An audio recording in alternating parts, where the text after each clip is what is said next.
world of hiking is one of challenge, perseverance, and adventure. But as with any adventure, it can come with its own set of dangers. Such was the case with Stephen Olshansky, better known as the Otter. In 2015, 59-year-old Stephen Olshansky AKA the Otter embarked on a southbound thru-hike of the Continental Divide Trail, which covers the length of the United States from Mexico to Canada. The Continental Divide Trail follows the Continental Divide closely, but with a twist. However, there are several recognized routes, some of which are more popular than the official path. The Continental Divide Trail must include a few portions, particularly in New Mexico, which necessitates walking on roadways. The path is on public land, including national forests, national parks, and Bureau of Land Management. As the longest of the three, the Appalachian Trail and the Pacific Crest Trail, the trail completes the Triple Crown of hiking paths. For the trail, Otter, who has hiked the trail several times and is familiar with the landscape and weather, his narrative serves as a warning to avoid getting comfortable with the terrain and weather. There are minimal amenities along the way, so the hiker must typically leave the trail to replenish or locate accommodation. Otter had far more hiking experience than many hikers. Otter was set to cross the Colorado-New Mexico border and undertake the last stage of his thru trek around mid-November 2015. He was aware of the date of this journey because significant snowstorms are usually in the Alps in November. According to reports in southern Colorado and northern New Mexico, Otter spent a few days at the house of the trail angels Ben and Jill Whiting in Chama, New Mexico, where they discussed some impending snowstorms, and Otter even tested out some new gear while he was there. Otter was aware that the weather might deteriorate as he trekked out of Chama, but he opted to proceed regardless. On November 14, 2015, he was dumped off near Cumbers Pass in Colorado, unaware that this would be his last day alive. He kept a notebook and recorded movies on his mobile phone to publish to YouTube, in his journal, and on his camera. Otter indicated that the snowy circumstances had been far worse than he had anticipated, and that his body was struggling to cope. He wrote that as he stood up, he instantly felt horrible weakness since it was snowing fiercely. He then found a suitable area to pitch his tent.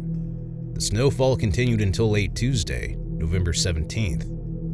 Otter was referring to this campground about 12 miles from Converse Pass where he had begun. He rode out the storm in that campsite, and then, the day after the snow stopped, he tried to backtrack to Converse Pass to bail out, but his body was feeling so weak at this point that he couldn't even make it a mile. So he ended up turning around and going back to his campsite because he knew the campground was well protected and had plenty of firewood. Otter was trapped, even though he was in a temporarily secure location. He needed a GPS gadget.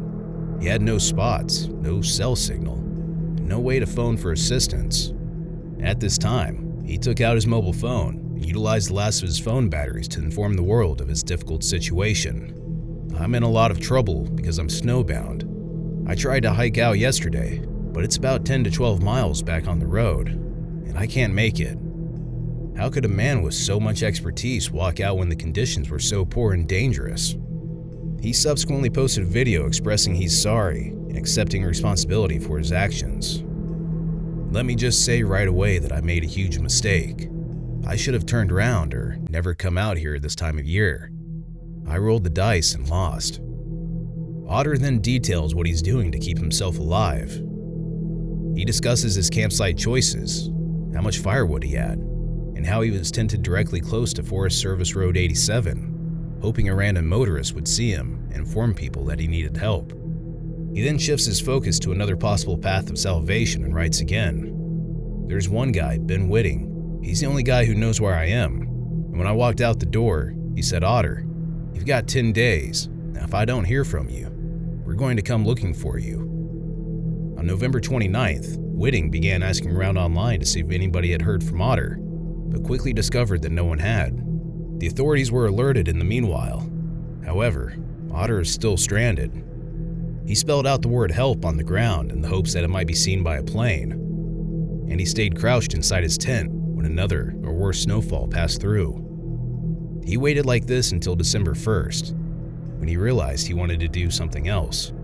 His phone was dead at this point, and he didn't have a paper map.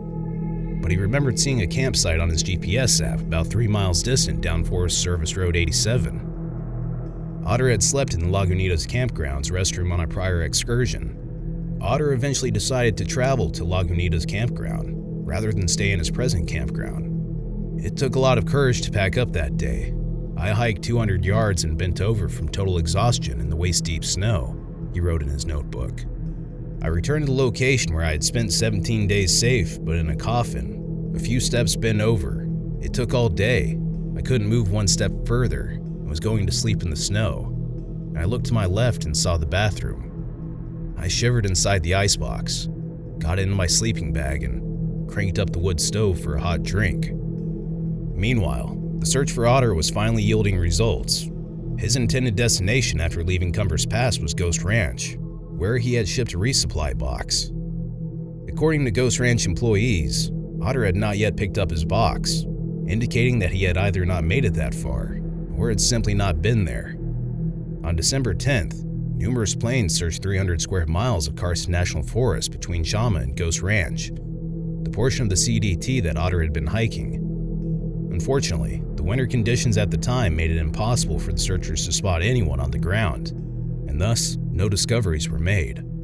On the same day, December 10, 2015, a potential sighting of Otter sent the search in a new direction when a ranger in Grants, New Mexico, another CDT town about 200 miles southwest of Chama, thought he spotted Otter at the Forest Service station in town. The ranger did not ask the man his name, but he had seen flyers of Otter and felt it was the same person. A few other people in town also recognized the man, which gave the searchers some hope that Otter was still making his way south down the route. It didn't make sense to Otter's friends and family since the ranger who had reportedly spoke to Otter stated the man asked for directions to the post office, but Otter had already walked the CDT numerous times and knew where the post office was. Otter had had enough of waiting to be rescued. He then went on to destroy a structure before seeing an aircraft fly straight above him. He attempted waving, but they didn't appear to see him. He was writing in his journal the entire time. He gave up and returned to the campground, dejected. He began making plans to terminate his own life multiple times. He journaled about his fantastic life and all the wonderful events he had in his final days. He died in mid-January from hypothermia, exacerbated by malnutrition and dehydration. Nobody knew what had happened to him for the next few months. That is, until May 2016, when Crombie, a Continental Divide Trail thru-hiker, was post-holing, sinking up to his chest in the snow in some places, to travel to a remote U.S. Forest Service campsite in northern New Mexico this May. After days of roughing it in the backcountry, he was looking forward to the convenience of using a toilet. As he got closer, he observed the burned remains of a bonfire and the ragged pieces of a tarp hanging from the little structure. Until he saw the skis, neither appeared out of place. They were constructed from corrugated roofing tin with hand-cut footrests and twisted baling wire straps. They were resting against the lavatory door, and in retelling his story, they were the first indication that something horrific had occurred here. "Those skis were impressive, and then I saw the door," remarked Crombie. "Dead CDT hiker inside. Call cops. Otter," was carved into the brown paint on the steel door of the toilet. A paper message fastened by a string was also affixed to the door handle. "Warning, there is a dead human body inside bathroom, locked in. It is Stephen Olshansky, also known as the Otter. Please notify authorities immediately. This is not a joke." Crombie took off almost immediately, headed for Chama, many miles west. He was aware of the Olshansky hunt. He had seen posters of the seasoned thru-hiker who had gone missing in December 2015. The Otter was Olshansky's path name. My initial thought was that I should inform someone. Otter is my name. I kept walking and post-holing. It was a rough day of hiking and post-holing. It was wet, boggy stuff. I kept losing the trail, Crombie recalled. He spent a night on the path when an animal dragged away a tiny storage bag carrying a piece of his stove. When he arrived in Chama, he informed the state police of what he had witnessed. State police were delayed for a day due to heavy snow on Forest Road 87. The first state police officer to arrive on Forest Road could not enter the campground because his car became stuck in the snow. One day later, 4 state police officers and a Forest Service ranger could enter the campground on the backs of state game wardens' ATVs. Because the lavatory door was closed from the inside, the cops used a pry bar to open it. The otter's body was discovered in a blue sleeping bag. He'd fashioned a tin wood stove with a handcrafted stovepipe. He stuffed 2 small bags with letters and personal items, including a mobile phone, a driver's license, and $22 in cash. Olshansky, age 56, had exhibited his final testament with care, requesting that all of the writing be turned over to authorities. "I should have turned around on the first day." According to the state police investigation, Olshansky wrote, "I have no way of staying on top of the snow. The conditions of the restroom, the immediate area right outside the restroom, the condition of the body, all show signs and evidence of Mr. Olshansky having been in that location for a period of time," the state police report said. The precise date of his death is unknown. He had been in Lower Lagunitas for 4 to 6 weeks, from the first week of December through his death in January. Look for solitude. On November 14, 2015, Olshansky ventured into the northern New Mexico backcountry near Chama in search of solitude. It devoured him entirely. Due to the severe weather, he had only advanced around 12 kilometers from his starting location. He was rendered immobile by a succession of massive snowstorms and frostbite. In his writings, he stated that he arrived at Lower Lagunitas campground on the 9th day after Thanksgiving, or about the first week of December. According to his brother Neil Olshansky, the notebooks discovered on the site recounted Otter's struggle with the snow. Due to the snow and weakness, he stayed 3 miles north of the campsite for over 2 weeks, he wrote. According to his brother, he had frostbite, which injured him. Otter braced himself for a lonely period near the Continental Divide Trail in New Mexico, heading south. He departed with 2 weeks' worth of food, a tent, and a stove. He'd shipped himself a supply box to be delivered to Ghost Ranch in Abiquiu. Thru-hikers on the Continental Divide Trail spend long days on desolate routes, briefly returning to civilization. They want to shower, eat, and rest before continuing their journey. Many hikers send parcels to their next scheduled stop in civilization to replenish supplies and get new equipment for the unique demands of the next leg of their journey. He disregarded a map supplied by his buddy Ben Whitting, who left him off north of Chama on November 14th. According to the state police investigation, he stated that he would use GPS to navigate his way around.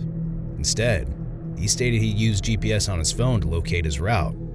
He was familiar with the route. He loved that time when he was out there by himself, and the world was beautiful, his brother Neil explained. His brother described him as a tough hiker who could average 15 kilometers per day and could post hole, traveling through deep snow several times. The story of Stephen Olshansky, AKA the Otter, will forever remind us to appreciate the beauty of the wild, but also to respect its power. What do you think could have been done differently to ensure his rescue? Let us know your thoughts in the comments section below.